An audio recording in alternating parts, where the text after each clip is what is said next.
حکایت نمبر 3۔ مرحوم آیت اللہ الحاج شیخ مجتبیٰ قزوینی علمائے اہل مشہد میں سے تھے۔ میں نے خود ان سے کرامات دیکھی ہیں۔ ہجری 1338 میں انہوں نے بیان کیا ہے، آقا سید محمد باقری اہل و امغان میں سے تھے اور مشہد میں مقیم تھے۔ مرحوم آیت اللہ حاج میرزا مہدی اصفہانی غروی کے شاگردوں میں سے تھے۔ اکثر اپنے استاد معظم کی خدمت میں حاضر ہوا کرتے تھے۔ کئی سالوں سے دائمی مریض تھے، سل مرض میں مبتلا تھے۔ اس وقت یہ مرض لا علاج تھا۔ تمام لوگ اس سے مایوس تھے، بہت ضعیف اور نحیف ہو گئے تھے۔ ایک دن میں نے دیکھا کہ وہ بالکل ٹھیک ٹھاک صحیح و سالم خوشحال نظر آئے ہیں۔ کسی قسم کی کوئی بیماری اور کمزوری نہ تھی۔ ہم نے بہت تعجب کیا اور ان سے علت شفا پوچھی تو انہوں نے بیان کیا، ایک دن میرے حلق میں بہت زیادہ خون آیا اور ڈاکٹروں نے مجھے مایوس کر دیا۔ میں اپنے استاد حضرت آیت اللہ غروی صاحب کی خدمت میں حاضر ہوا اور اپنی کیفیت بیان کی۔ استاد معظم دو زانو ہو کر بیٹھے اور پختہ یقین کے ساتھ مجھے فرمایا، مگر تو سید نہیں ہے، اپنے آباء و اجداد سے بیماری سے شفا حاصل کرنے کے لیے دعا کیوں نہیں کرتا؟ حضرت بقیت اللہ العظم علیہ السلام کی خدمت میں کیوں نہیں حاضر ہوتا اور حضرت سے اپنی حاجت کیوں نہیں طلب کرتا؟ کیا تو نہیں جانتا کہ وہ پروردگار کے اسماء حسنہ ہیں؟ کیا تو نے دعائے کمیل نہیں پڑھی جس میں ہے کہ اے وہ ذات جس کا نام دوا ہے اور اس کا ذکر شفا ہے؟ اگر تو مسلمان ہے، اگر تو سید ہے، اگر تو شیعہ ہے، تو تجھے چاہیے کہ آج ہی حضرت بقیت اللہ ارواحنا فدا سے شفا طلب کر۔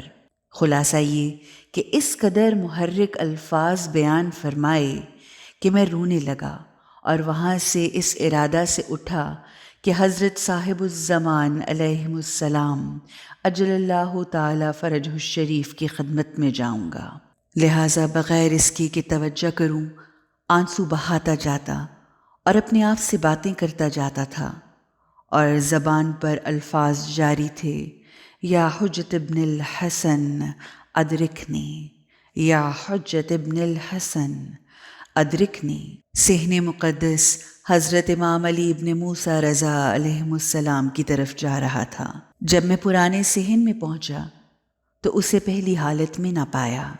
صحن بالکل خالی تھا۔ صحن میں فقط چند افراد نظر آئے جو اکٹھے چل رہے تھے۔ ان کے آگے آگے ایک سردار تھا۔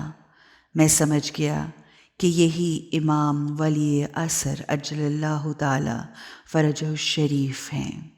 میں نے اپنے آپ کو مخاطب کر کے کہا، بہترین موقع یہی ہے، حضرت کی خدمت میں حاضر ہو کر شفا طلب کروں۔ حضرت جا رہے ہیں، میں نے چاہا کہ حضرت کو آواز دوں اور ان سے عرض کروں کہ میرے لیے شفاعت طلب کریں۔ جوں ہی میرے دل میں یہ خیال آیا، میں نے دیکھا کہ حضرت پلٹے اور میری طرف نگاہ کی۔ سرد پسینہ بدن پر آ گیا۔ اچانک میں نے دیکھا کہ صحن مقدس معمول کے مطابق نظر آیا۔ وہ چند افراد غائب ہیں۔ لوگ صحن میں حسب سابق آمد و رفت کرتے تھے۔ میں حیرانگی کے عالم میں تھا۔ اسی دوران اپنی طرف متوجہ ہوا، دیکھا مرض باقی نہیں ہے۔ بیماری کے تمام آثار جا چکے تھے۔ اپنے گھر کی طرف لوٹا، جو کچھ پرہیز تھی اس کو چھوڑ دیا۔ اس طرح اللہ تعالیٰ نے شفا عطا کی کہ بالکل ٹھیک ہو گیا۔ میں جتنی بھی کوشش کروں کہ کھانسی آئے مگر نہیں آتی۔ مرحوم حاجی شیخ مجتبیٰ قزوینی رحمۃ اللہ علیہ اس وقت گریہ کرنے لگے اور فرمایا جی ہاں، یہ تھا واقعہ آقا سید محمد باقر قزوینی کا۔ میں نے اس کے بعد کئی سال انہیں دیکھا۔ ان کی صحت بہت اچھی تھی، یہاں تک کہ بہت موٹے بھی ہو گئے تھے۔ آنان کی خاک بی نظر کی میاں کنند، آیا شود کے گوشے چشمی بیما کنند۔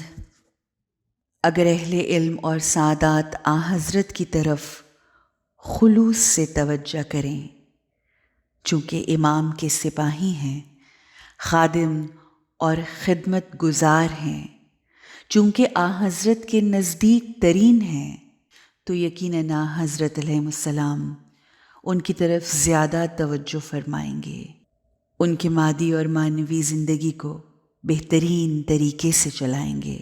لیکن خدا نہ کرے اگر سہم امام علیہ السلام کھائیں، آن حضرت کے وجود مقدس کی طرف متوجہ نہ ہوں، آن حضرت کے ساتھ مناجات نہ کریں، دن اور رات میں 1 گھنٹہ بھی آن حضرت کی خدمت میں خلوص و عقیدت پیش نہ کریں، آن حضرت کے دوستوں کے ساتھ مسخرہ کریں، تو جان لیں، آگاہ رہیں کہ خدا کے ولی کی طرف سے غضب نازل ہوگا اور ہمارے تمام مادی اور معنوی معاملات برباد ہو جائیں گے، کہ جن کے بارے میں کئی مرتبہ تجربہ ہو چکا ہے۔ اللہ ہمیں توفیق دے کہ ہم اپنے امام کے نور کے ساتھ جڑ سکیں۔ اللہ ہمیں بصیرت عطا کرے کہ ہم ان کے وجود کو دیکھ سکیں۔ اللہ ہمیں اتنا شعور عطا کرے کہ ہم ان کی موجودگی کے احساس میں رہ سکیں۔ آمین یا رب العالمین۔ اللهم عجل وليك الفلاح